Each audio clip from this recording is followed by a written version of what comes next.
Welcome to the Shoe in the Breeze Conversation with the DJ podcast with your host, Eric Lee and Lorenzo Ice-T Thomas. Heavy B. What's going on, Lo? What's going on? What up, E. Lee in the place to be? It's been a minute, brother. It's been a minute. It sure has. We got to get back to what we do best. Yeah, man. It's been a minute. It's been a minute. Welcome to Shooting the Breeze Conversations with the DJ. I'm yours truly, Eric Lee, and you are... I'm the LIT, the CIT, always on fire. I stay Lorenzo Ice-T Thomas. Oh, man. Good to see you, my brother. Good to see you, my brother. And good to be seen. Last time I saw you was at homecoming. Homecoming. Junior State. Love it. Big shout out to VSU. Absolutely. Am I lagging behind on the video? Because they look like I'm lagging on my side. I don't know. I haven't had a chance to take a look at you. I'm trying to get myself situated over here. So we're streaming on Facebook. We're streaming on, I don't know about the Facebook, streaming on YouTube. Got us on IG right now and possibly on Twitch. On Twitch right now. Yeah, we're on Twitch, Facebook, Twitter, IG. Can we say Twitter or is it just X now? It's X now. It's on X. I say Twitter X. I say Twitter X. Let me check that out. See, I got the stream up on Twitter X. So yeah, I got a bunch of things open. That's why it's probably running a little slow on the side. Hey, if you're out there and you're checking us out, make sure you hit the like button if you're on Facebook as well as Twitter, and make sure that you hit the subscribe button and the notification button if you are on YouTube. Do that, and of course, a part of the show that's so exciting is when you guys drop comments. So feel free to drop comments at any point in time. We'll shout you out, answer any questions. What we have an opportunity to do that Lorenzo and I do while we call it Shooting the Breeze Conversation with the DJ is because we get to talk to some folks that we not just put on the show, we actually know. That's right. And have known for some years. And tonight's guest, man, I'm like, we go back to when we all started in the business at the same time, man. Yeah. And you know, the thing about it is, it's always when I get a chance, when we get a chance to talk to the females, the ladies that were early on in hip hop and the things that they had to go through. Oh, yeah. Their respect in the game. Mm-hmm. You know, especially not only because there were women, because at the same time, we were, as young men, it was hard to get respect, let alone if you were a young lady trying to get your respect in the industry back in the day. Right. And they were looking at, well, who are you youngins from straight out of college, wet behind the ears, trying to get into the business? And some of us already walked into the game with positions. You know what I'm saying? So they're like, oh wow, you are this, you are that, you got a position. Like, really? Wow. Okay. So without further ado, this young lady has done a whole lot in the industry, and she's continuously pioneering in the industry from hip hop, and we're gonna talk about house music because I didn't even know she was so deep into house music. She has won many awards in the industry. She has broken some of your favorite artists. Ladies and gentlemen, without further ado, Miss Marlo, how are you, darling?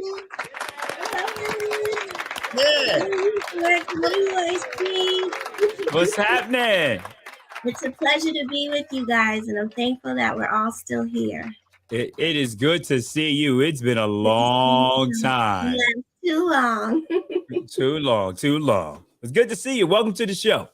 Thank you. It's an honor. Thank you, guys. No, the honor is all ours because, I mean, you still in the business.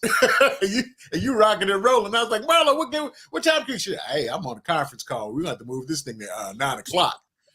So it's an honor, like Lorenzo said, to have you on. So let's get right down into the business, man. First and foremost, how'd you get into the business? How did it all start for you? Well, why don't you tell us about the conference call? Oh yeah, what were you on the conference? Right. Let's talk about that. Can you tell us about the conference call? Because that's what just happened. The conference call was Force MDs. They're actually coming out with a Southern Soul record. Wow. Yeah, I'm going to send it to you guys. It's literally just coming out, so I'll get that to you guys. Wow. And Southern Soul. A Southern Soul record. Yes. No, So have they made up a line dance to it as of yet? Not yet, but you know that's coming. Right. You know that's coming. Got to have a line dance to the Southern Soul song. Yeah. And put it in a video. Definitely. Oh, that's good. That's good to hear. How But many? before I How many? go ahead, E. How many of the original members are still alive? 2. 2. Okay. All right. Yep. Steve and Khalil. Okay. Good stuff. Good stuff. I mean, hey man, look, Force MDs. Yeah, they got me through college, baby. Well, yeah. Well, Marlo, for those that may not remember the Force MDs, give them a little backstory about them. Oh gosh, help me.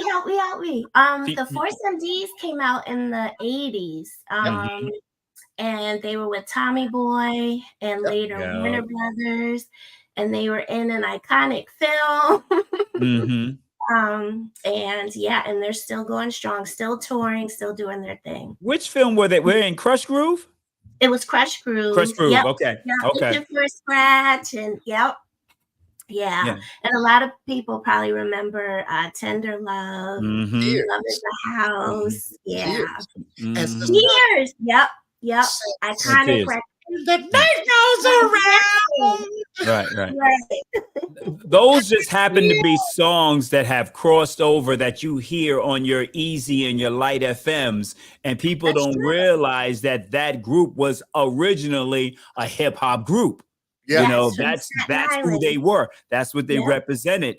And they would do the they would do the R&B and hip hop routines, and I forget the word that they used to call the way that them and Cold Crush and Treacherous 3 and all of them would do there's a phrase for it. I can't remember what the phrase is, how they would perform on stage and do their routines and go from R&B to hip hop and perform. And that's when it was all about showmanship on stage, you know, and to see that they're still doing things today. And their music has stood the test of time. Yep. Definitely. So you got the Force MDs. Okay. All right. Yeah. Still working in the business. Still working. Yep. Well, let's go back to that time when you started in the business. Okay.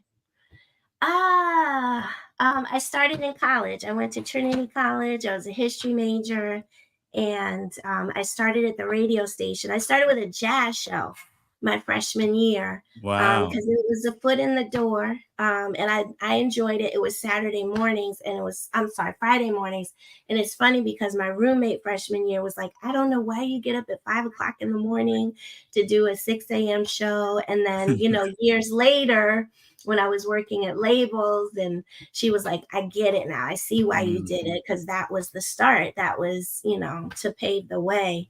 So I was the urban music director at the station, WRTC. And that allowed me to meet a lot of label reps, because we were Gavin Hits, Urban Network, CMJ reporters.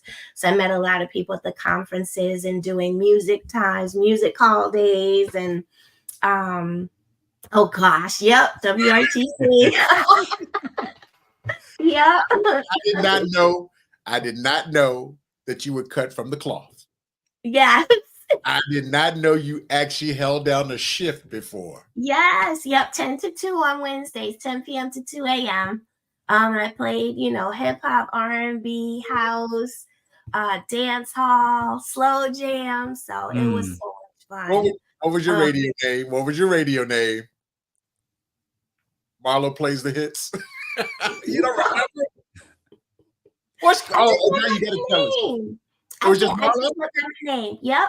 Okay. I just looked at my name. Yeah. Okay. Yeah.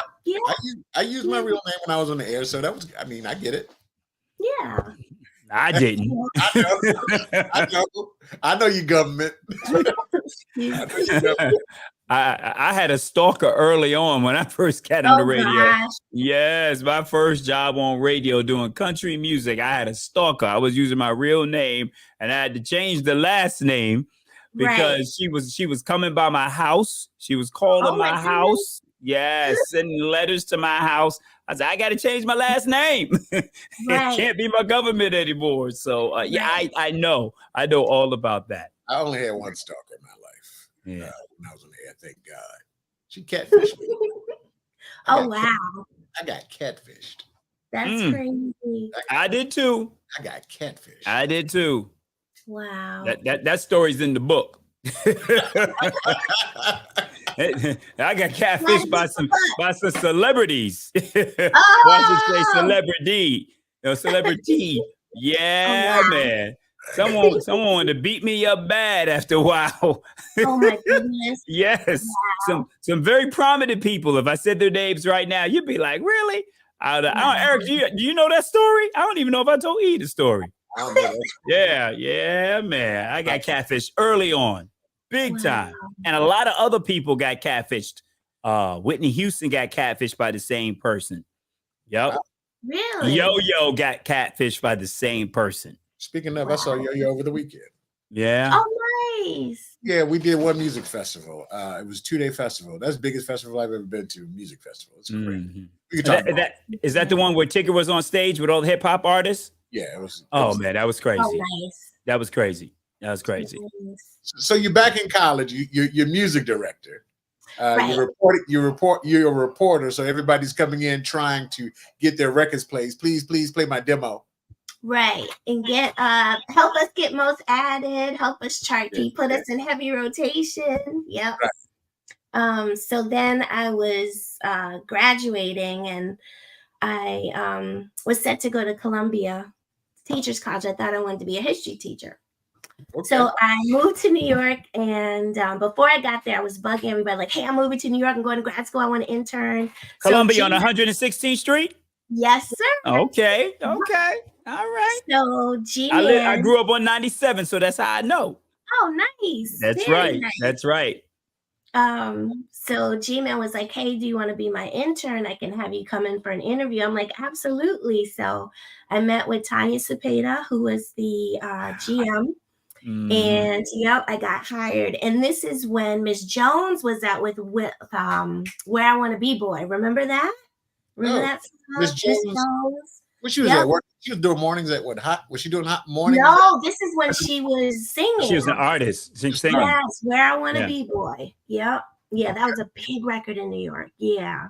So we also had Trouble Neck Brothers, Paul Mooney, and also Nelson George's office was in the Stepson office. So I got to meet him. So that was a pleasure. And one day Chris Rock came through. So that was a big deal. So so needless to say, I did not become a teacher. Music's my calling and I don't regret it. Oh no, I get that. I get that. Yeah, teaching it's hard. God bless all the teachers because that's a hard job. Oh yeah. So I was reading some of the information and you said you were grateful to a good friend of mine, Mr. Michael Johnson. Yes. Much love to Michael Johnson because he gave me my first, full-time with benefits gig doing college radio promo at Mercury. So, and then I worked with him again at Arista. He was senior VP, and I'm helping him with some of his projects now, like the Shandellas, Avery Wilson, Omarion, who am I forgetting? Louis York, Kevin Ross. So yeah. Yeah, I see Mike. I was out with Mike and this gentleman right here. Okay.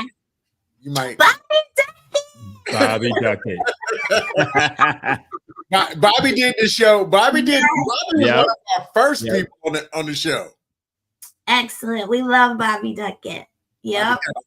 Bobby Duckett. So he was in town about 3 times this year because he had 3 shows that were we did here in Atlanta, man. And Bobby's always was always a character, man. So yes, a good guy, very good guy.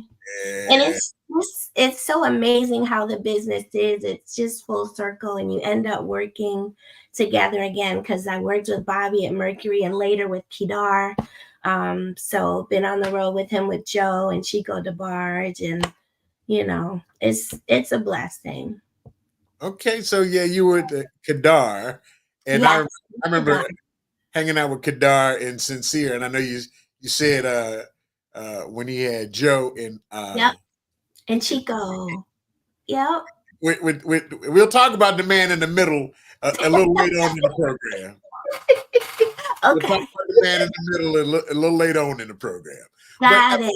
The thing about it is when you talk about Kadar, for folks that don't know, he was the man behind Erykah Badu. Yep, Neo Soul. Managed D'Angelo. Yep. That whole Neo Soul sound. He was pretty much the architect with that stuff. Yep. How was it like working with Kadar? Because I heard he was a character. Sincere. Did you work with Sincere? No, we were in the same building though. We were in the Polygram building. Okay, all right. Yeah, he was on the Polygram floor. I was on the Mercury floor. And actually, Sincere would call me back in the day when I was a reporter for the station. So that's how we met. Yeah, it's funny because when you talk about being in college radio, I remember when Erykah Badu first came out, he was out there with calling college radio, trying to get her on back in the day. Yeah. You know. So you started off in college radio, right? Yes. Yep. How was that? It was fun. It was fun. You got to play what you wanted, play what the callers requested, send shout outs. Got a lot of calls from jail. What? Yes, got a lot of calls from jail. People saying their loved ones in jail. Yeah, it was a lot of fun. It was a lot of fun. Lo, you got any convict stories? I got one. I have one. Everything fun. But Mark, where did we meet? How did all three of us meet? Well, I know how we met. Well, I know how I met Marlo. Oh gosh, I want to say with Wanda. Was it with Wanda Hayes? Or was it with Gina Thompson when we brought Gina Thompson in the market to DC? Were you with a marketing company like We Three? Nope. You wasn't you wasn't a part of We Three marketing, but you remember who I'm talking about. Yeah, I remember who you're talking about. Yeah. Okay. Yeah, I was always with the label. Yeah. Okay. All right. Yeah. Yep. So it had to be at one of the conventions then. Probably. Okay. Well, Eric said he knows. So, Eric, tell us how do we meet Marlo? Well, I know how I met Marlo. Marlo was a good friend of one Mr. Mike Street. Yes. Yep. Okay. Yep. Mike, shout out to Mike Street. Yeah. So it's funny because Mike is in our fantasy league, and he is getting smoked for the second year in a row. Oh wow! He's not doing too well. He's getting smoked again. Yeah. So, really? Yeah. And I love to be, and I'm the guy that's gonna joke him. I know you are. I'm gonna joke him. I'm the guy that tried to help him. Say, hey man, we need to make a trade, man. I need to help you out a little bit. What you need, you know? Right. So. But he's not too receptive to that. So he wants to figure it out on his own. I'm like, okay, you got it. You know. Yeah. So that's how I met Marlo. Marlo was a good friend of Mike, and she was getting her records on because Mike was doing the mix show. Yep. Mike was doing the mix show. Yep. And you know, at that time, mix show folks had their opportunity to kind of do what they want to do. Right. That freedom. Yeah, they don't have, believe me, they don't have freedom like that no more in business.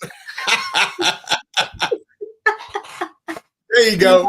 Mike Street and Reverend Cavell Phillips. Yes. Yep, Mr. Phillips. Yep. Yeah, I worked on some gospel projects.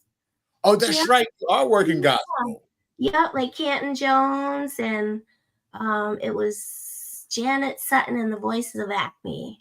Yep, they won the first How Sweet the Sound with Donald Lawrence. All right. Shout out to my man, Dr. Mix.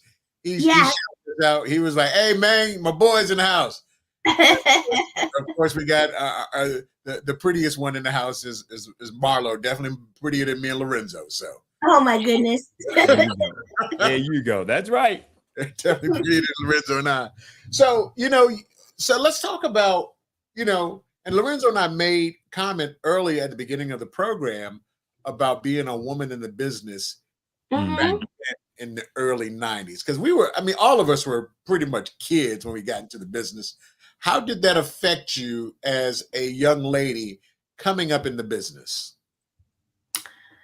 I mean, I think a lot of us just took it in stride and just let our work speak for ourselves. Right.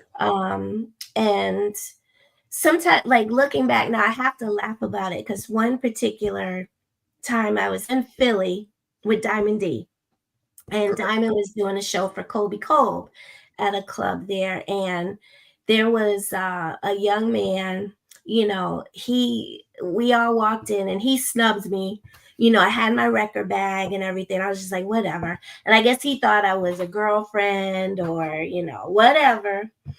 And then, I was just in the cut and I was talking to, it was Michael MacArthur. Michael and I were just chopping it up in the corner. And then he was asking Diamond, he's like, hey man, I want to book you. I want to, bring you down for something else. And he was like, okay, cool. You got to talk to Marlo. And his face just dropped. Like, oh boy, I put my foot in my mouth. Yeah. So that was fun.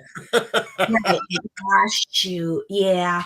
Yeah. So things like that would happen. So, but you just let your work speak for yourself, But you came at a time where in hip hop, we were still under the rules, can't play until after 6 o'clock. Right. Day party. Yeah. Like college radio was so huge with the charts. It was so important to get, good chart numbers with Gavin and Hits and Urban Network and CMJs and get people on the road, do the promo tours, and that at that time, like the promo reps did everything. We took them to retail, we took them to the clubs, we were the road manager, we drove the van and, still trying to plan things and follow the itinerary. So it was a lot of work, but it was so worth it just to make history and just to be with the artists and make things happen. And I think it's so important to just get on the road and see the markets, because what works in New York may not work in DC or Virginia or LA. Right. So you have to get out of the office at that time, and see how things operate in the different cities across the country.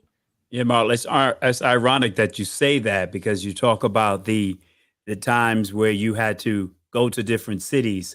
And me at that time being a mix show DJ, the important thing was to have the relationships with you and the song and know what your priorities were and to play the hit records. And when you mentioned those magazines, it just reminded me, that's right. I used to take the time out to put my own playlist together. So I would send my playlist to the Source magazine, Dave Mays at the Source magazine. I would send it to Gavin magazine. I would send it to the Urban Network, so they would know what my top 30 songs were, and would do it on a weekly basis, not because somebody told me to, but I wanted people like you and the industry to know what records we were playing, what we were breaking in Richmond, Virginia at the time. And you saying that just reminded me of the fact that, it was important for us as DJs to do that, to let people know the records that we were breaking in our region at that time. Right. And then you guys would give us the feedback like, no, this isn't the one. We're playing the album cut in the clubs. And this is what's, making the women go to the dance floor, and the guys will follow. So, then it's like you would bring it back to your bosses and they would rethink things and then, come out with something else or make it a B-side. Or can you think of a record? I know it's a long time ago. Can you think of a record that that Mix Show just broke when the label was saying, we want to go with this single, but you radio told you, or the Mix Show said, nah, we need to play all this. The DJs were playing this regardless. I don't know. I just remember this song by Brand Nubians at the time. Everyone was playing Slow Down. But if you flip the 12-inch over, they had a song called, I think it was To the Right or To the Left. Either one of the name of the song. Yeah. And it was To the Left, right? To the left. Okay. To the left. And it was just the beat and Grand Pooba's flow was just so fire on that track. I was like, yo, I'm playing this. Mhm. We're gonna play slow down, but everyone needs to know. No. Honey, here's a quickie. Something like that. That was his flow and his Right. cadence on that song. You know, is there a song that you can think of? I can't think of one right now. Mm-hmm. Um, Or maybe a song that you knew that, okay, the record label's pushing this one as a single, but this was the one that you knew could really hit better than the one that the record company was pushing. I can give you an example of how different markets are because the symphony, the version that Snoop did with No Limit, that record is huge in Cleveland. I was like, why are they playing this and not playing the original? That's Right. a classic, but Right. they like that version. So yeah, that's why it's so important to travel to get in these markets. Right. Cool. Shout out to Lace Willoughby. Ah, hi, Sorroy. Say, hey, he said, hey, here's supporting Marlo. Thank you, Lace. Thank you. All right. And once again, shout out to my man Dr. Mix. He said we used to catch Marlo in Norfolk. Yup. That's right. Yeah. Okay. Rest in peace to DJ Law. And what was your favorite station down there in Norfolk? Wowie. Yep. Oh my goodness! Yep. Look at that pic right there. Gina Thompson. That was fun. That was fun working her project and the things you do. And on some of the days, Missy would join us. So that was a lot of fun. That was a good run. Yep. I remember. And shout out to Wanda Hayes. Oh yeah. Yes, that's Mama. That's Mama. Yep. Mama Wanda. She did the show. Wanda was one of the first to do the show. Excellent. And we got and for my folks from the 757, the Buddha Brothers right there. Yes. Buddha. Yes. I remember when we had Gina Thompson to perform, and Missy was supposed to be there, but she was sick in the hotel. Oh man. Yeah, because she was doing dates. It was in Richmond. We were gonna do a date in Richmond. Right. So, yeah, man. So when I saw the pictures of WOWI, I said, okay, Lo, he ain't seen this. He ain't seen the Buddha Brothers. Yeah, they're full Buddha Brothers because they were skinny Buddha Brothers. That's got to be around 95-ish. Yep. Okay. That's okay. Right. Yeah. I was in Baltimore at that time. Okay. I think because I remember when that song dropped, I was at V103 in Baltimore when that one dropped. And it was like, yo, Missy is on it, because that's the song that kind of catapulted her. That one when you heard her on there when she did the phone sound effect. Yep, that one just she was like, who is that on that song? It almost became the Misty song and not the Gina Thompson song. Misdemeanor. What happened to Gina Thompson? Because after that first one, it was like, okay, we never heard much from her anymore. And she had a slow jam after that. That was the second release. Yeah. Now, one of the things, I mean, you aren't just in this business, just doing this business. You were the college rep of the year, right? Mix Show rep of the year, Gavin? Yep. Rod Edwards and I were. Yep. Okay. In 96. Yep, for Gavin. Yep. Look at you. Yep. Look at you. And that's when Tembisa was the editor. Tembisa Mshaka. Shout out to her. Okay. All right. Yeah. And I just want to say one thing about Gina and Missy. Remember, that was the time when remixes were so huge. And then I remember we would hurry up to get the 12 inches out to you guys overnight things, and have the street reps bring them to you in the club, like, play this tonight, Man, let me see you shake something, since it's tea. That's an interesting name, man. Let me see you shake something. Marlo, what are your memories of the Gavin convention in San Francisco? Oh my gosh. You would look forward to Gavin. because it was like everyone from all over the country. You'd finally get to put a face with a name and voice, and and then you get to see these incredible label shows and just hang out, and it was such a good time. Yeah, it was work, but you had fun too. It's a lot of fun. Eric, you went right. Yeah, I've been there. Okay, I've been BRE, Urban Network. Jack the Rapper. I mean, that was Chris Gavin. Washington. That's Gavin. Chris Washington. That's Jack the Rapper. What was it? You know what that might have been? I saw you. I pulled this off your page, and the headline was, "How was it Impact?" You said we out here trying to still get badges or something. I was like, oh gosh. Who said that, Chris? It was the headline on your story. The headline on your story on Facebook is like, we out here trying to get badges for Jack the Rapper. I cracked up laughing when I saw it. I was like, you know what? We did do a lot of running around chasing badges back then. Right. You're trying to get everybody in. Everybody trying to get everybody in. Where was this Jack the Rapper, Marlo? If it was Atlanta, right? Yeah, Jack the Rapper was always in Atlanta. But it was always in Atlanta? Impact. Okay. Yeah. Doc said it's the Impact. This is the Impact. So Impact was Atlantic City, because this was yes. That one. Yeah. That night, I think Impact was a lot of fun. I remember that. Yep, Atlantic City. Yes. Yeah. I was there. Me and Bobito performed on stage. Did you? Oh wow. We did a rap routine on stage trying to get a deal. Wow. As you can tell, we didn't get one.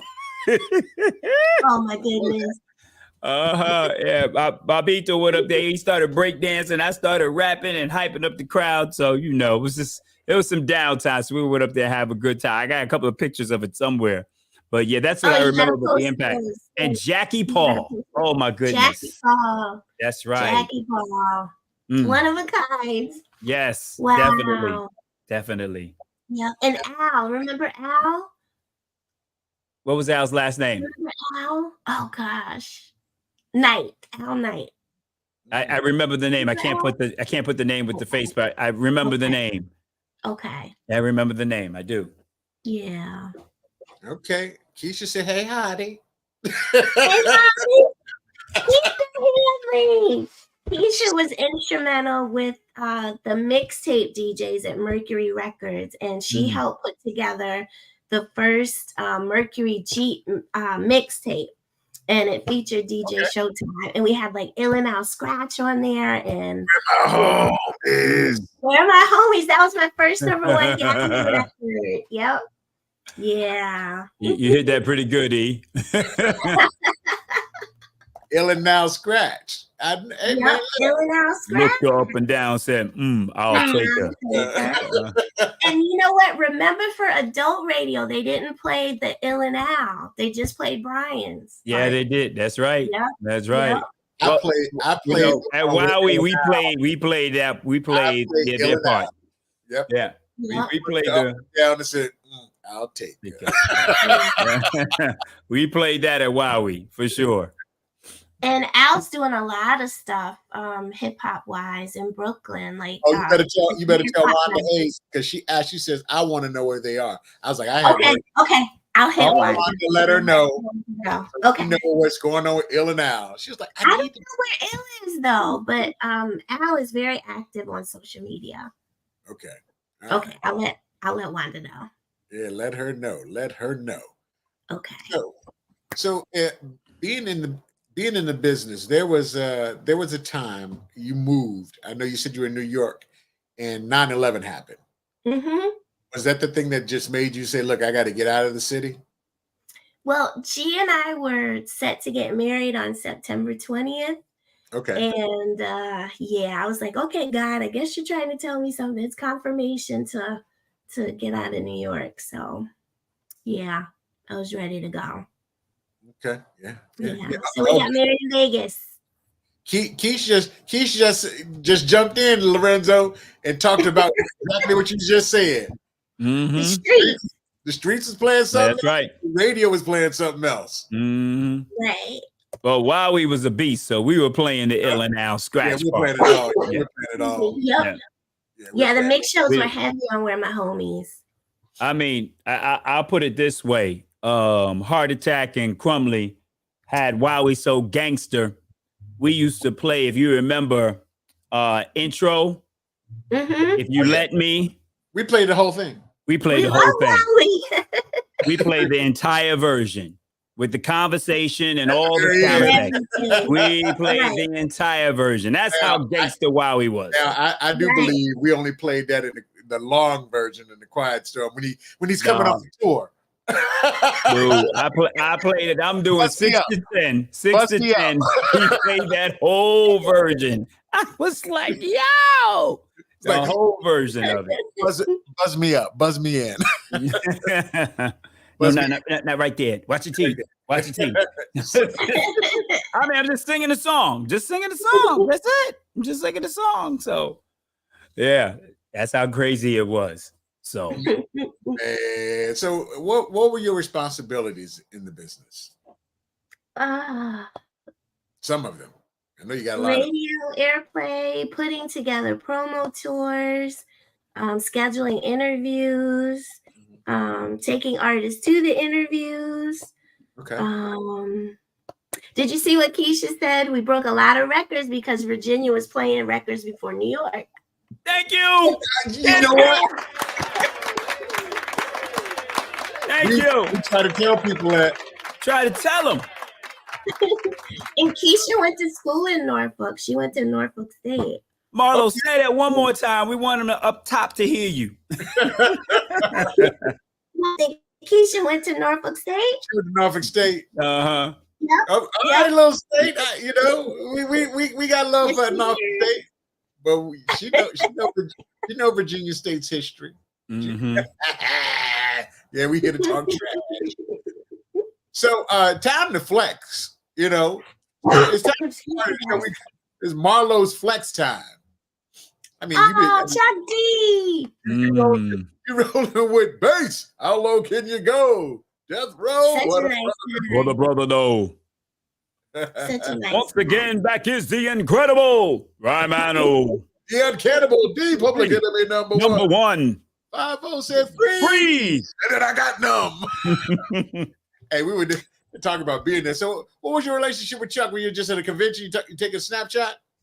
Now, it's funny because this picture was actually my junior year at Trinity.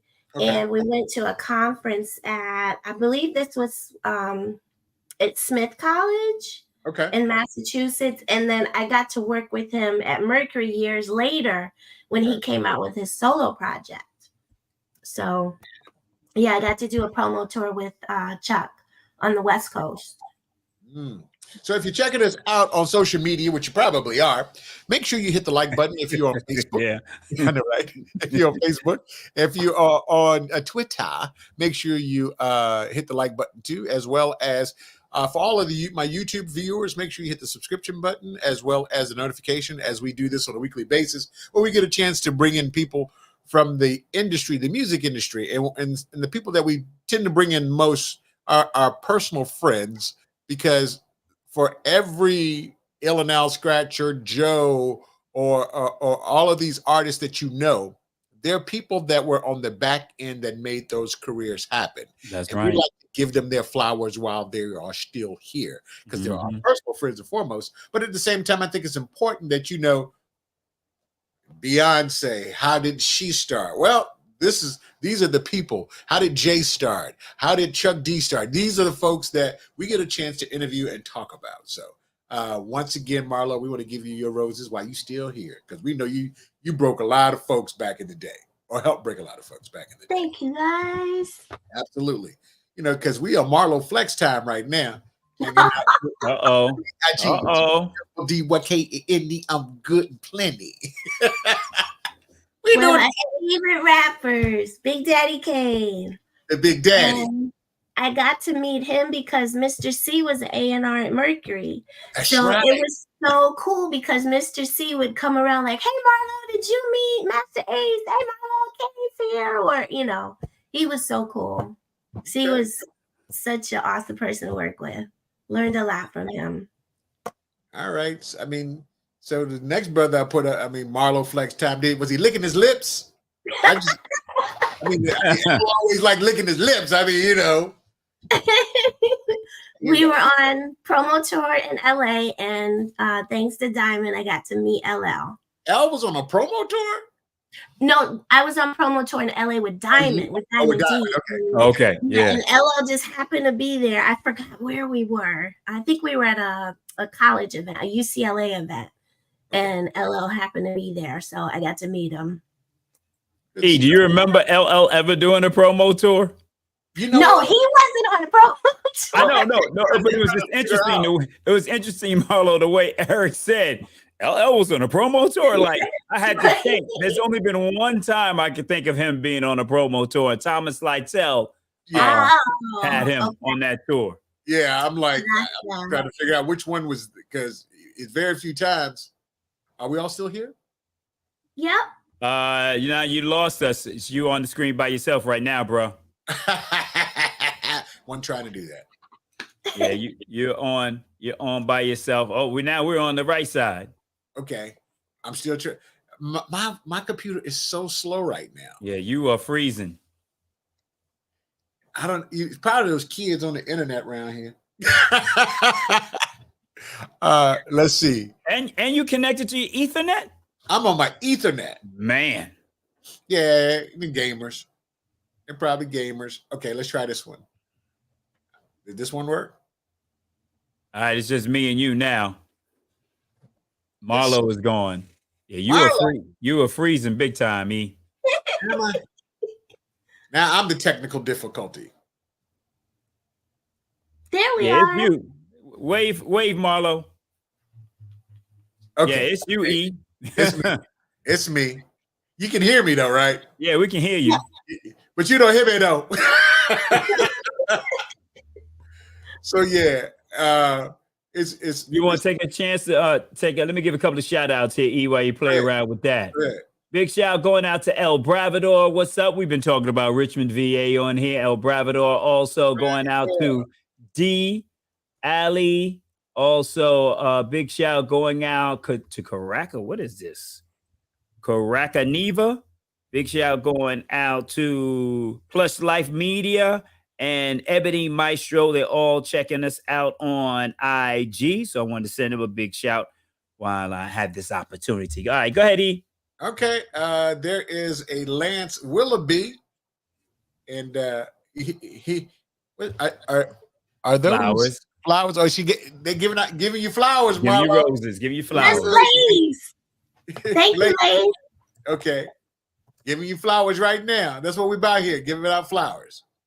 Speaking of giving out flowers, I got a chance to hang out with you in your other half over the summertime. Right. And I did not know that you guys were so big into house music. Mr.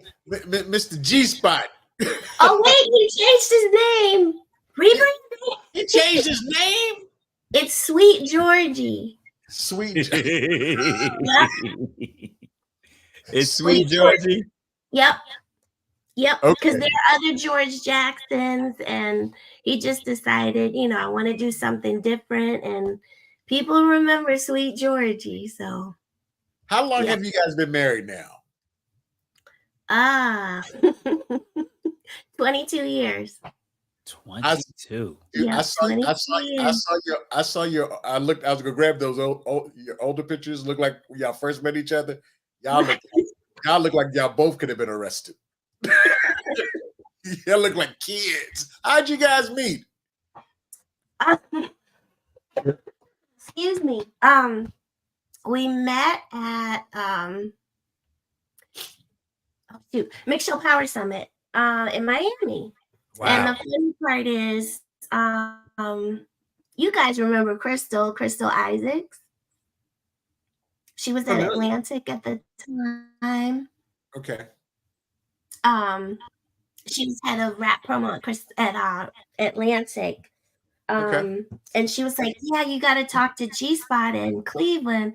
She was like, he's mad cool. He's supportive. I'm like, G-Spot? I'm not calling G-Spot. Yeah, I wasn't gonna call. I was gonna call him by his name. I was like, I'm gonna give him G-Spot one time on the show. No man gonna call him right. G-Spot. I was like, hey G-Spot. And then DJ Little John introduced us. Yes, we met at Mix Show Power Summit. Yep, in Miami. That's when I was with J-Core. I was with J-Core. So I had 8 Ball and MJG at the time. 8 Ball and MJG. Yes, that was a fun project to work. Yeah. Now, why was it fun? Legends. Because it was something different for me, and I got to really travel like to Memphis and Nashville and Louisiana, like Jackson, Little Rock. So yeah, it was fun. It was fun working 8 Ball and MJG. It's always good to challenge yourself and, you know, learn something new. Yeah. Yeah. And they were just good guys too. So yeah, easy to work with. Okay. Is there anybody in the business you're like, okay, if I don't have to work with them anymore, I'm glad? Is there anybody that was like, that you can still talk about, maybe, That'll be in the book. That'll be in the book. What's it gonna be in the book? What's it gonna be in the book? If I had to promote this time, I know I'm out of here. They're gonna fire me.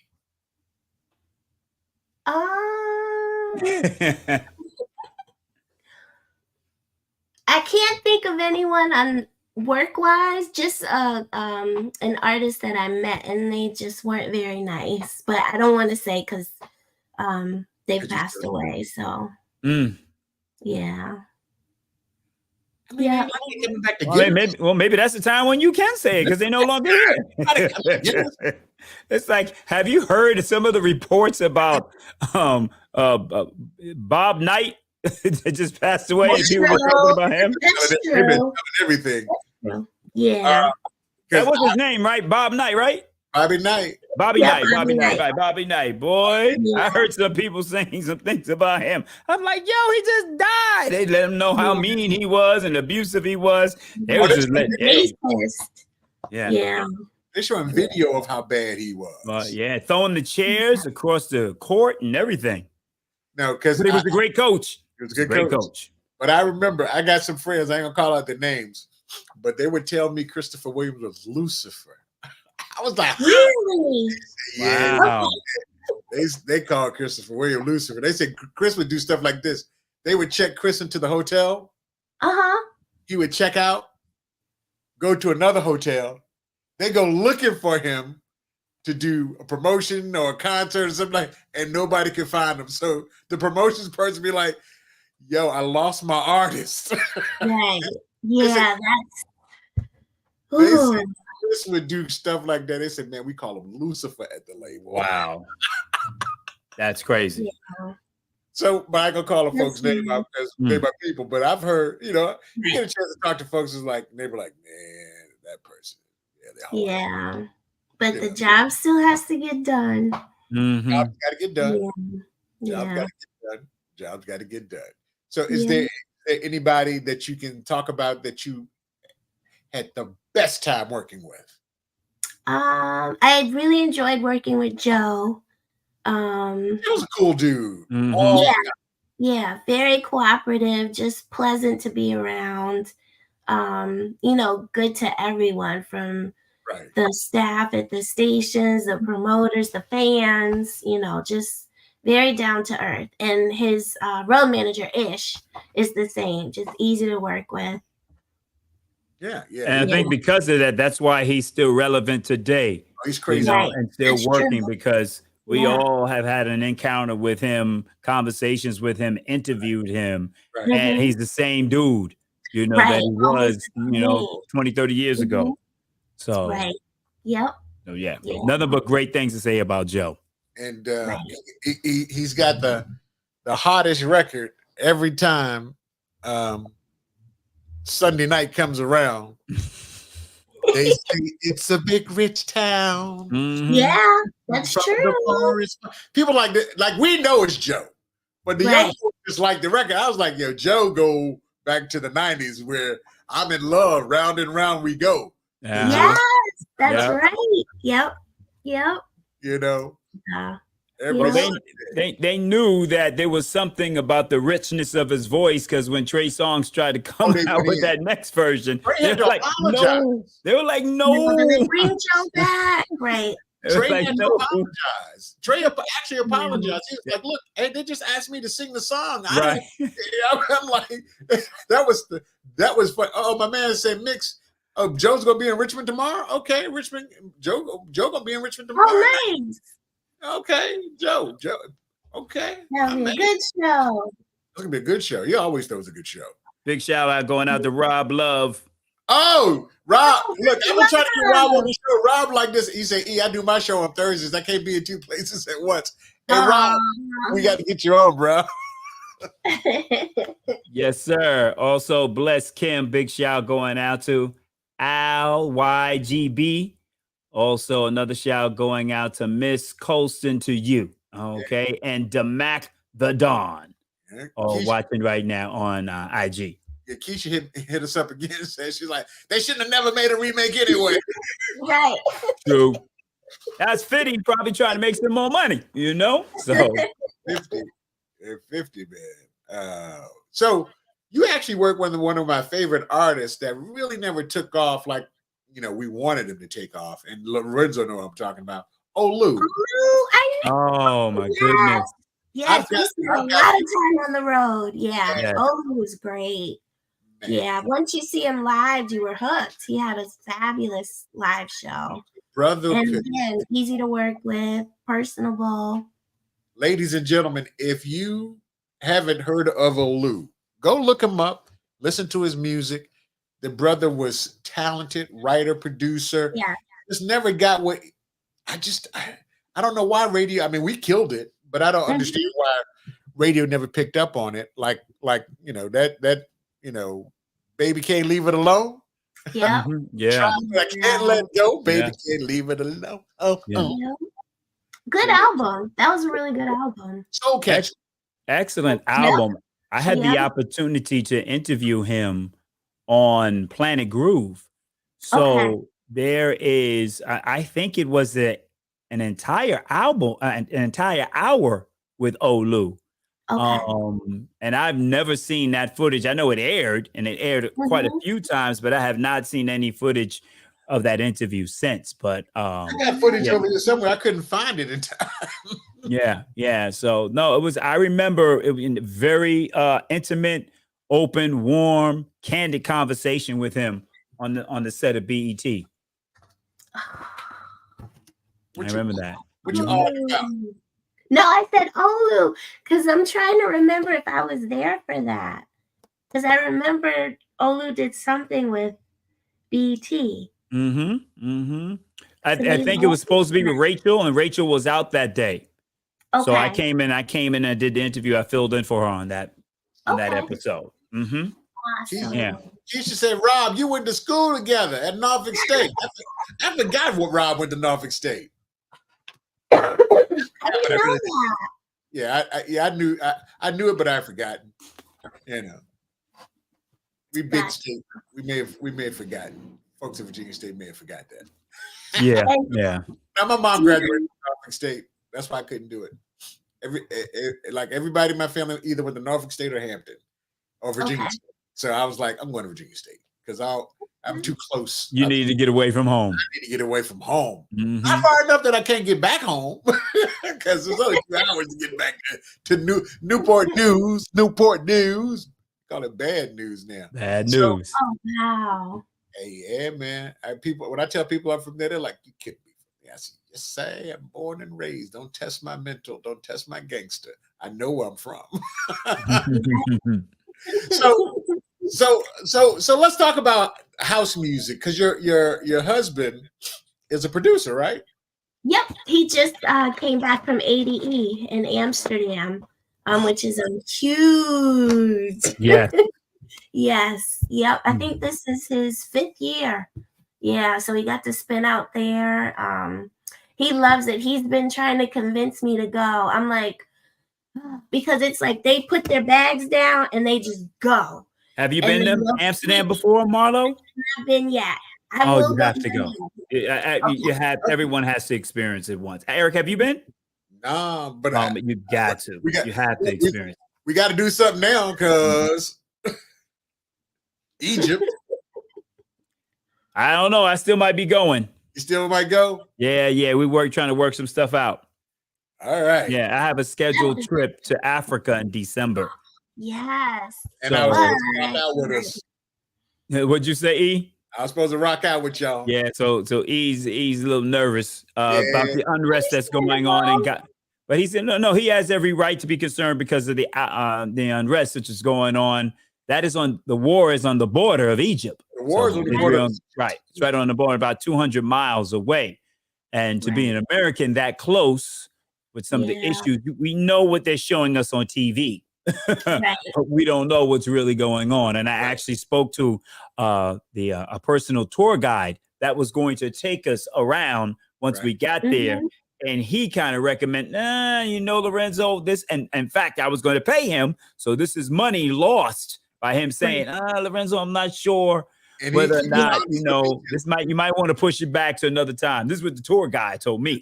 And I talked to him too. He was like, hey man, look. I can't tell you not to come. I can't tell you to come, but it's serious over here. I was like, okay, all right. Yeah, you're talking about John, right? John, that's why I talked to John. Yeah, no, I talked to I had a private tour guide. I didn't tell you about him. Okay. I had a private tour guide that was hooked up through Anthony Broward's people hooked me up. Tony Browder's people hooked me up with him. So Tony goes there all the time. So this guy, in fact, he was going to be with us for about 4 days, and then he was leaving to go do some work with Tony. Right. So he's the one that told me. Wow. So and Tony's still, as far as I know, he's still going. Okay. For his dates. So okay. My boy Mick said don't go because he can't come over and get us. Right. Right. Yeah, I ain't coming to get you. Yeah, I know. They're like Lorenzo I.C. Thomas has been kidnapped. My mom was like, my mom and aunt called me. They were like, hey, you watching TV? I know, I see it. He said, Egypt is right beside Israel. I said, I know, I got a globe. I know. Don't you be going nowhere. Okay. So Keisha said she wanted to go too. Right. But now, yeah. Well, if I push the dates back, I will definitely let everyone know and this will give people ample time to plan, because it's something I think everyone should do. We should all go to Africa, and yes. And what better time to do it than all of us do it together? So that's true. Yeah. I was trying to work out that stuff, E. So I'll let you know. I wanted to put my finger on top of the pyramid like everybody else does in the picture. How do you do that? So yeah, man. So but yeah, I do want to go to Amsterdam. And there is no ain't no conflict over there. So yeah, we can go there at any time. So he goes to Amsterdam. It's this big house thing. Now, what's the difference between EDM? Well, EDM is totally different from house, but the rhythm is still a rhythm. Yeah. Yep. Yeah. Yeah. So, but how can you really tell the difference? I kind of describe it in such a way with house music, you really have to have rhythm. But it's more soulful. But white people can dance to EDM because all you gotta do is jump up and down to that. But the house, you gotta have some type of soul to be able to move the house music. There's a difference. Right. That's a good analogy. Okay. Yeah. All right. Because the white people rock out to that joint, but they ain't dancing. They just jumping up and down. You know what's crazy? Right. What an EDM DJ makes. They could do $1 million for one show. That's crazy. Yeah. They travel private. They do. I mean, and they just go and play EDM, and it's crazy. Because I was like, "Who's the guy? Marshmallow? The guy that with the marshmallow on his head? He actually has a marshmallow on his head, and he's one of the biggest EDM Like when he comes to town, you can't get nowhere near it because the place is crazy. So when we're talking this EDM, it's crazy. But their DJs, 2 hours, they'll make $1 million, and they Like, travel. how do you get into that lane? Yeah. How do you do it? Yeah. And the thing about it is, maybe we should talk to your husband, Marlo, huh? but he's house. He's house. See. Yeah, he's house, but He's he'll house. do techno, and I mean, he's just a music lover, so he doesn't try to, pigeonhole himself. So Right. yeah, he'll do it all. So Lo, I'm at a pool party this year, and Marlo calls me up. She said, "Hey, we got a pool party going on in Atlanta." Now Marlo lives in what? Chicago? Chicago. She's in Chicago. I said, "What you doing here in Atlanta at a pool party?" This guy has a house that they take over, and people from Detroit, Chicago, where he's from. Yeah, he's from Detroit. From Detroit, his people from Detroit come in. Chicago cats come in. There's some folks from VA spending too. Yeah, some folks from DC. Look, it's New Yorkers. yeah. So house music lovers, and all of us. And this is a really, really nice neighborhood with big old houses, and a lot of us rolled up in there. I saw some of the locals was like, "Margaret, what's going on over there? What's going on over there?" I don't know. But you had a good time. Oh, they had how many DJs? 25, 30 of them for the weekend? For Friday, Saturday, Sunday. Yeah, about 30. They played house all day, all night, in the pool party. At a ball. Right. And black people were in the pool? Yes. Yeah. Okay. All right. That's a real pool. That's a real pool party. Okay. Hold right. on. Let's qualify that, because you know how black people in the pool party. Right. You got the folks that's gonna get into the pool party regardless. They're gonna get in the pool. Then you got the folks that wait till the nighttime come. That's when everybody jump in. Everybody lose their inhibitions. That's right. At nighttime, that's the pool party. That's right. That's right. Everybody jumps in. The real hardcore pool party people, they're in there at 1:30. I know all about that. Spinning in the water. Woo! Partying in the water. Then when the lights come on in the pool, everybody's in the pool. And the music is pumping the whole time. And I was sitting there laughing to myself. I said, they're going to play house music at 4 o'clock in the morning. And them people next door going to be like this. Oh my God, what's going on over there? But you guys do it every year, right? So I'm pretty sure. Every year. Yeah. Well, I want an invitation. I love house music as well. Okay. So I definitely want to be. I Yeah. definitely want to be a part of that. You know who we should invite? I'll give you, huh? You know who we should invite? Who? Thomas Lytle. Yes. DJ Ebony. He is a house DJ.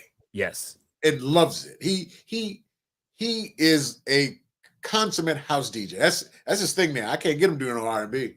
Eric, tell them where they can find him. Oh, on hip hop and R&B every Friday night with me. Because I do the talking and he does the spinning. From 12 to 5 a.m. in the morning. Perfect. So we do house on Friday nights. That's perfect. So, Marlo, what's next for you in the business? Let's talk about what's the name of your company now? Double M Entertainment. Okay. Now, why'd you go out on your own? Well, I've actually had it since '98. Okay. When Motown and Mercury merged and I was let go. So I was working for different labels. And that's how I landed at Relativity, because Tommy Thompson liked the work that I did and invited me over Relativity, gave me a gig there. So, yep, you always got to have more than one hustle and more than one income stream. So, hey, man, that's why I act. Yep. Exactly. Yeah. Shout out to DJ Drake. Oh, Drake's in the place. DJ Drake does the Friday nights on that station too. From 7 to midnight. 7 to midnight. Right before you. Yep, he comes on right before me. Oh, Friday nights. I got to check that out then. We go from hip hop and R&B to house. So from 7 to 5 in the morning. Hip hop and R&B. Got to check us out. It's crazy. Yes. So, what's next? Is I know you said we got to keep that hustle going, because people ask me why I do what I do. I said because in the music industry, everybody's got to hustle. So, Right. it's funny because at the radio station, all of our jocks, they do something else besides being a jock, and we got well-paid jocks at the station. Mm-hmm. But the hustle is the hustle. Right. You know, I don't know. I think it's just a part of our generation, and it's a part of us. Yeah. Yeah. What's next for you, hustling Lorenzo? Lorenzo on 2 radio stations. Right. I can't do anything until we figure out what we're going to do with this Africa situation. So that's like on the forefront of what I have to do before I can plan to do anything else. So to figure out, are we going? Because we still got some people that want to go. So being the leader of the trip, I have to decide on whether or not, I need to go with these people. We have had some people that have dropped out, or maybe perhaps I can convince some people to change the date because of the situation over there in Egypt. And we fly into Cairo, and Cairo is close to that border. So, and being a public figure. So, they might just use an example out of me because I am a public figure. Right. So I have to be careful. Yeah.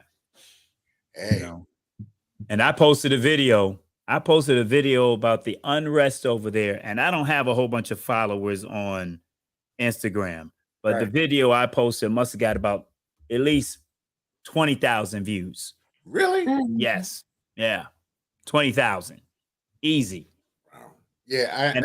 And I use the hashtags Gaza, Israel, and Palestinians, and all of that in the hashtags, and those people tuned in. Wow. To check out the video. Yeah, let me see if I can find it. Yeah, I'm gonna sit here and watch this on CNN. My mama said, see if I can find it. Said, "Don't you go." The first commandment was a promise, said, "Honor thy mother and thy father, so that your days go well." Okay, God. Okay, 15,000 views, not 20, 15,000. 15 grand? Yeah, about 15,000 views. That's a lot. That's a lot. Good stuff. Well, Mr. Marlo, man, it was truly a pleasure to have you on the show to talk about. But before we do that, we've been asking everybody, before we close out the show, we've been asking everybody, 50 years of hip hop. What does it mean to you?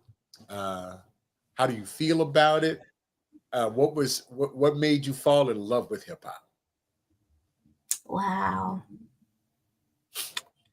Ooh, that's a good one. My first 12-inch, my first record was Eighth Wonder.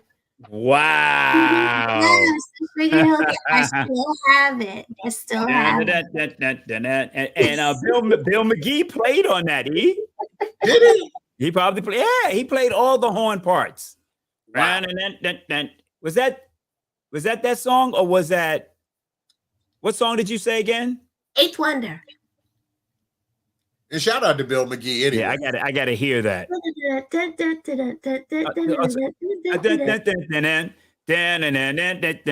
He probably played the horns on that. Yeah, he played on all those Sugar Hill records. Bill McGee played those horns. That's Bill McGee. I had no idea. Bill, I'm sorry, bro. Yeah, I didn't know.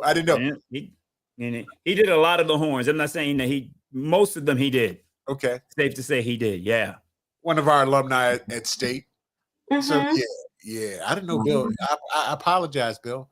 Yeah, because he did the remake of The Night Flight by Donald Byrd. So we didn't know how big he was at the time when we were trying to get him to get us into the business, but we didn't realize how big he was. We just knew he was connected. Had we known how big he was, I think we would have pushed it a little bit more. Because I had my little crew when we were like Houdini. You know what I mean? So that was our style. So, the first rate MCs. Big shout going out to Virginia State University. Did you see Clay E? Did you see Clay Silver Sucker? At State? Yeah, I remember they did Silver Suckers. No, but did you see him? He was there this past weekend.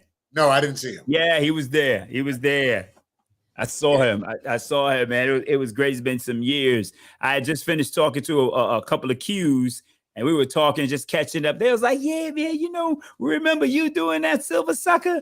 And I'm looking at them like, no, I didn't do Silver Sucker. But, I just said, yeah, man, no problem. Boom, boom, boom, boom. Here come Clay walking up like, yo! Boom, tapped him up. Then I said, yo, these guys, we were just talking about you. And it was like, yeah. I said, yeah, like all light-skinned guys look alike. They thought I was you with the Silver Sucker. And it was like, everybody fell out laughing after that. And one time I did think that was you when I was a freshman. I thought you were. Everybody thought that. No, he did it. He did the Silver Sucker. I remember Clay doing it. Right. Marlo, what Silver Suckers were. Mm-hmm. Back in, I guess I was a Silver Sucker too. Our boy Clay, it was a college talent show, the Deltas Star Show, Delta Star Show. Shout out to the Divine Nine, and I know you're part of Divine Nine, Lady of Alpha Kappa Alpha Sorority Incorporated. I see you. We give you much respect. So they were performing, and the song was called Silver Suckers, and it was about guys that wore silver necklaces. Because you remember back in the day, everybody had the gold Dookie ropes and the Cuban links. So the song was called Silver Suckers for all the guys that walked around with silver on. I ain't had no money. I was a silver sucker. And it was hilarious when he did it because cats starting to tuck their chains in. So, but that was one of the songs that it was so funny because Clay used to hang out with Damien from Guy because Damien went to school with us. So they would always be together. And Damien and Aaron Hall actually started performing at the Delta Star Searches every year. And beat my crew out. We came in second place. They came in first. So we lost to Aaron and Damien in the Delta Star Search. Wow. Then we had Scoop and Dre from DOS Effects. They did the Delta Star Search because they were a couple of years behind us.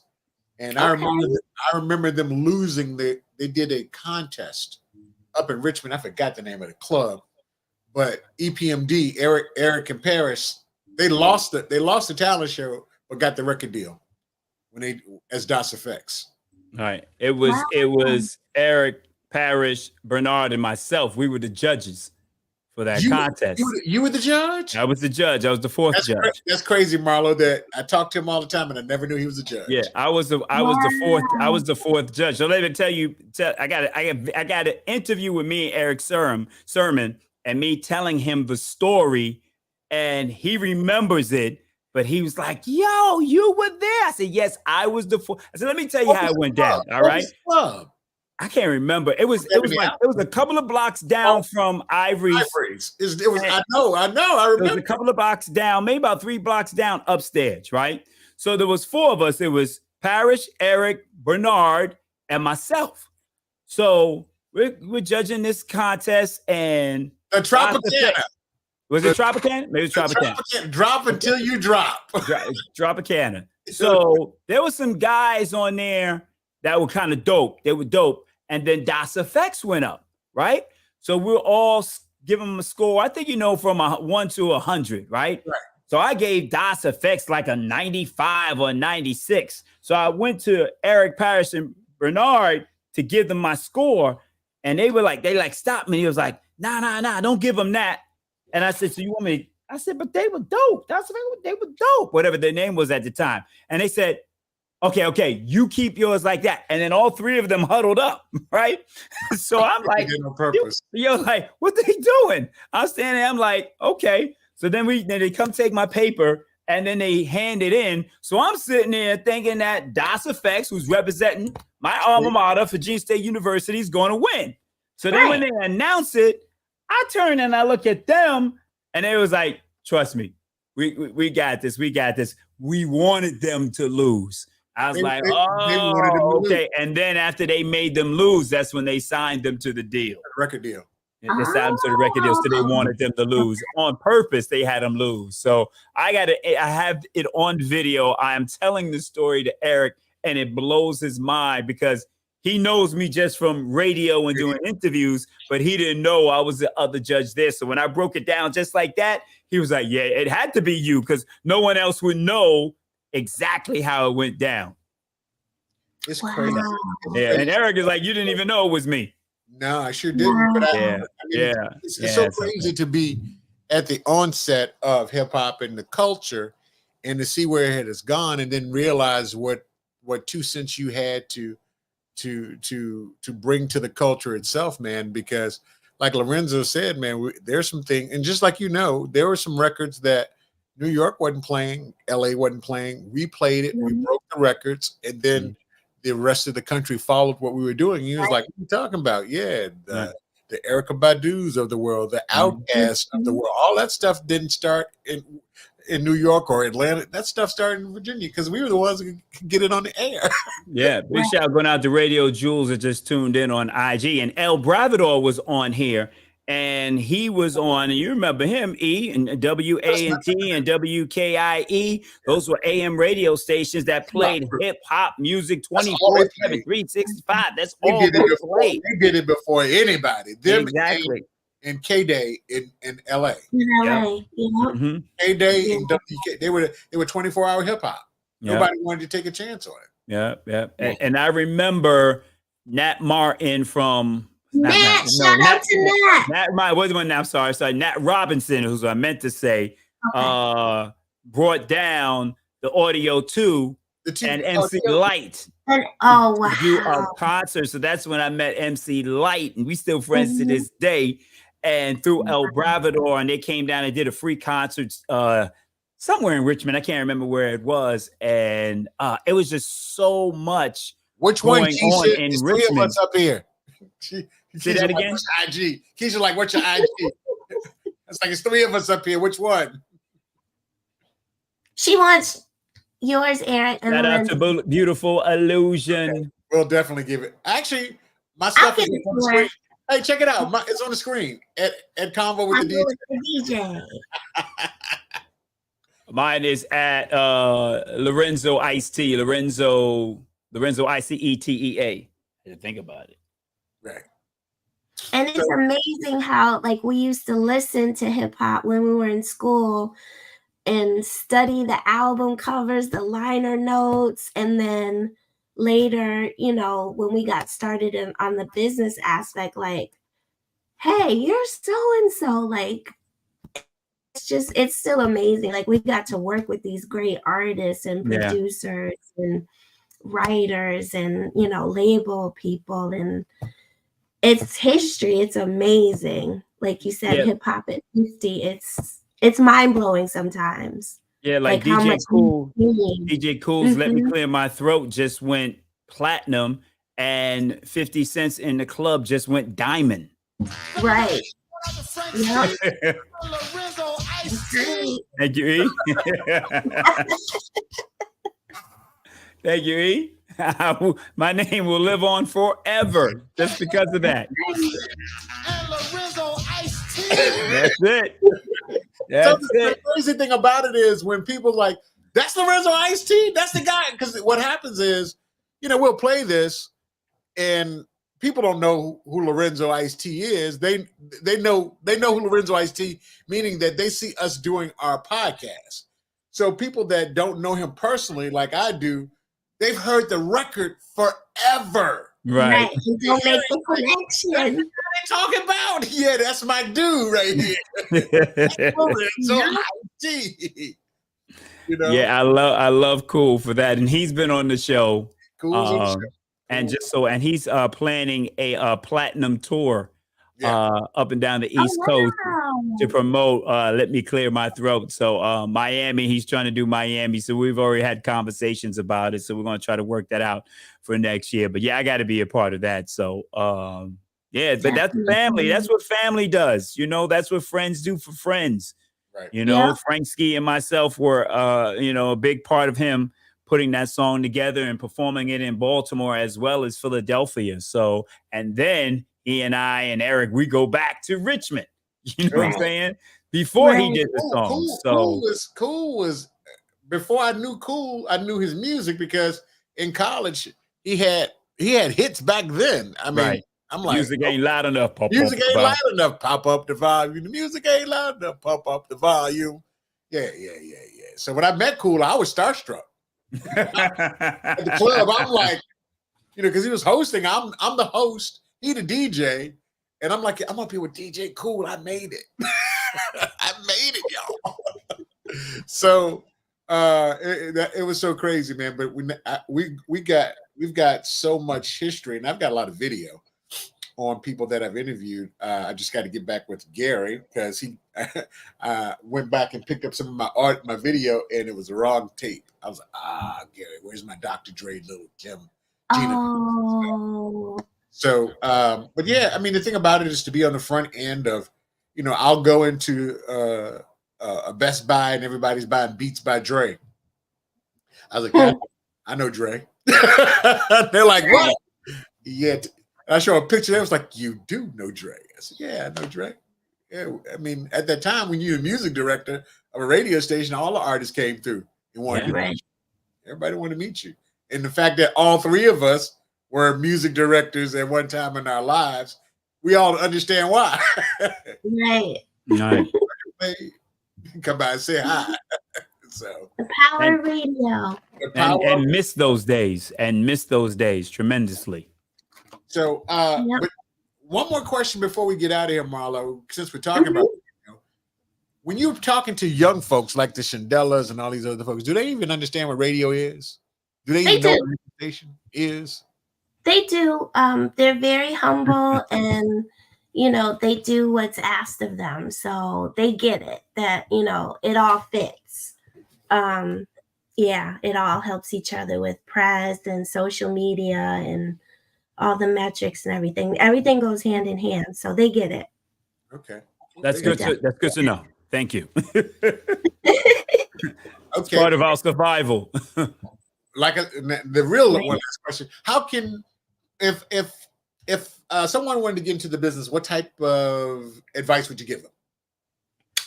I'd say trust the process. Don't try to rush things because I think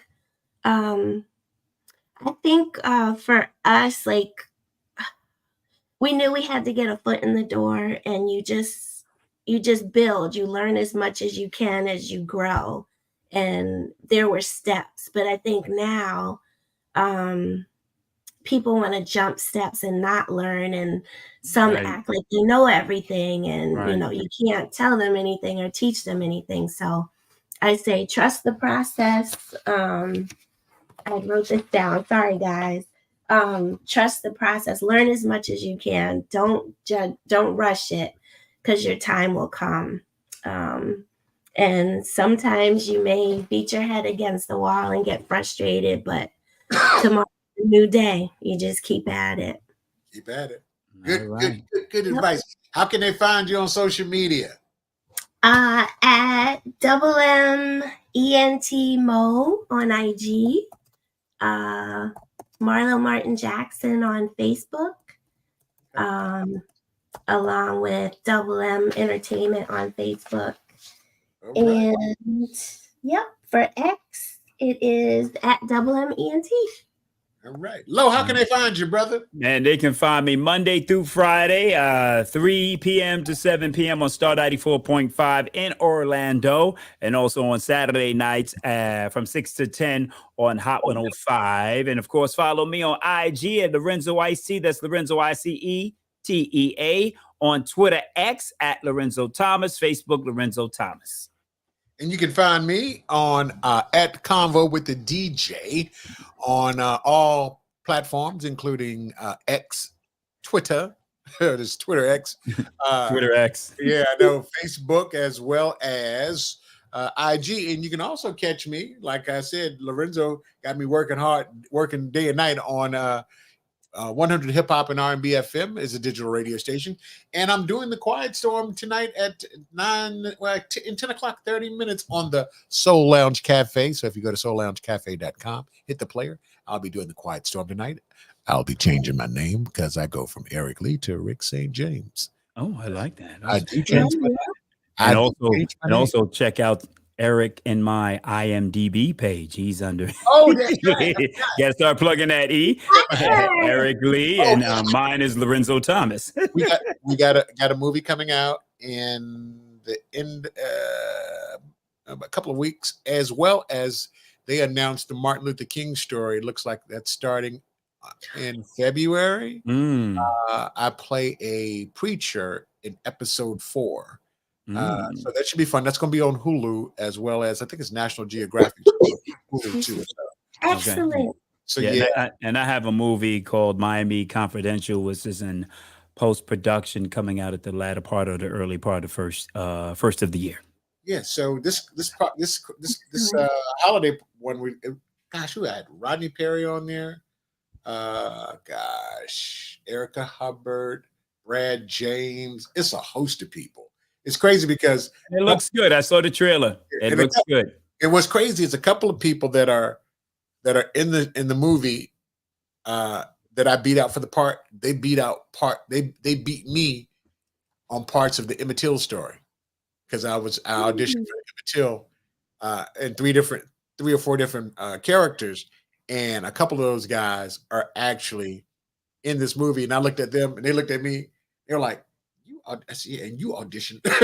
So it's good to be in a room with people that I beat and people that beat me. So I know I'm in the right room with the right talent. So that's beautiful. That's beautiful. You celebrate each other. Yeah, that's right. Absolutely. Absolutely. All righty. Marlo, I want you to throw both of you guys into the green room. Give me about 2 seconds and I'll shut the show down. All right. All right, and I'll make sure I close all of my streams, E. Close them all, man. All right. We'll be talking about folks, and they're like, you be talking about folks? Yeah, peace.